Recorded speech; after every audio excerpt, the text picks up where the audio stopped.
Hi guys, welcome to this structural BIM tutorial on keyboard shortcuts. So quite often in my day job I get asked quite a lot about keyboard shortcuts and what are my favorites, what are the hidden ones that people should know. So I thought I'd put together this quick tutorial to show my sort of top 10. So for those of you not aware, keyboard shortcut in Revit consists usually of a 2-stroke keyboard shortcut. You will see that lots of keyboard shortcuts are visible in the interface. When you hover over a particular command, you will usually see a little description of the command, and it will show you in brackets what that particular command is doing. So if you hover over the beam tool, you will see it gives you in brackets BM, and that then becomes the keyboard shortcut. So to give some context, the keyboard shortcuts are located under the View tab, and then we have a user interface, and then under the drop down you have keyboard shortcuts. So the first keyboard shortcut that I use quite a lot is to show people is simply type KS on the screen and it will launch the keyboard shortcuts. Now in here is where you can explore and modify and change. You can scroll down, you will see that anything that has a keyboard shortcut is highlighted by the 2 letters under the shortcut menu. Now you can go in and you can edit, modify and change, and you can filter it by discipline. So if you want to look at the architecture tab, you will see all the keyboard shortcuts associated there. So the first keyboard shortcut is simply KS and it launches it, and then you can go in and go through and explore what other keyboard shortcuts. So my number 2 keyboard shortcut is the window tile command. You'll see it's on the View tab, and the shortcut for this is WT. And what this does, if I have multiple views open on the screen, you will see that in Revit 2020 it gives a series of tabs. So if I open up 4 tabs and then I simply type WT, it tiles the windows. So that's pretty quick, pretty easy to do.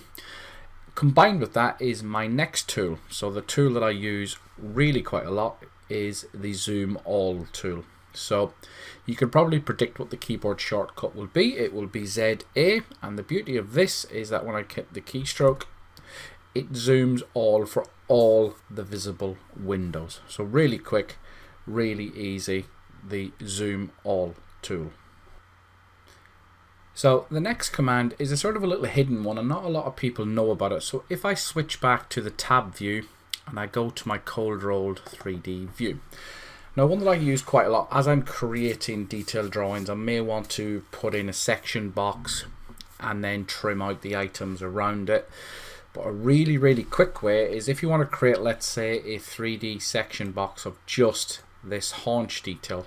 If you select the object and then hit BX, you'll see it automatically goes in and deselects and puts in the section box around the selected object only. So a really quick way, rather than put in a section box, select the section box and then drag it, you can simply select the object, keystroke BX, and it basically does a box clip around the area.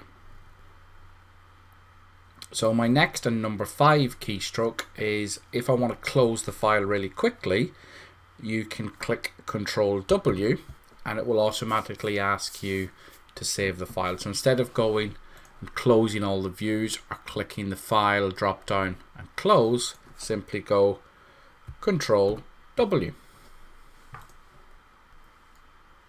So the next one I want to look at is the visibility graphics. Now most people know that on the View tab you have visibility graphics. You can see that the keystroke is VG, and if I typed it VG you will see that it opens up the visibility graphics. What you may not know, and to save maybe 0.1 of a second, if you type VV it also brings open the same visibility graphics command. So instead of going VG, you could go with the same keystroke VV and it will do the same thing. So the next one I will look at is the properties palette. So quite often as I'm using it, I may accidentally turn off the properties.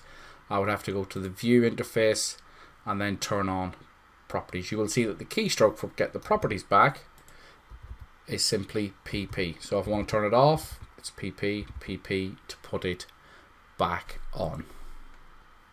So the next command I want to look at is the thin line tool. So this will turn on and off the line weight depending on the view. So rather than going in, if you're in the architecture tab, you have to go to the view tab, then click thin line, and you can see that you can turn that representation on and off.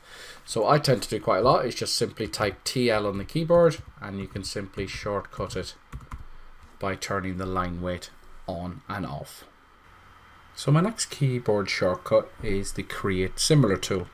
This is probably one of the most widely known tools, but I use it all the time. So in this instance, if I want to replicate this base plate, I can select it in the model, and then I can simply hit CS, and it will repeat the command. I can then select the column, then click enter, and it will go off and create the exact same base plate.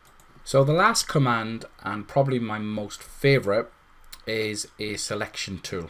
So to show you what happens if I'm creating a complex selection set, where let's say I've got these two columns, the tie beam and the rafter selected, and then I make a mistake and I misclick somewhere, I've lost that selection set. If you hold control and the left arrow key, you'll see that it reselects that last selected set. So it's probably my hidden gem in the fact that if I do something wrong, it will just automatically allow me to reselect the previously selected objects. So hopefully you found something useful in there. It's just basically a quick collection of my 10 favorites. I will put a link to the Revit shortcut guide, which is here, and you'll see that Revit has a published guide, and you can then go through, read, and then pick and choose your favorites. So thank you very much. Like and subscribe, and I'll see you again soon.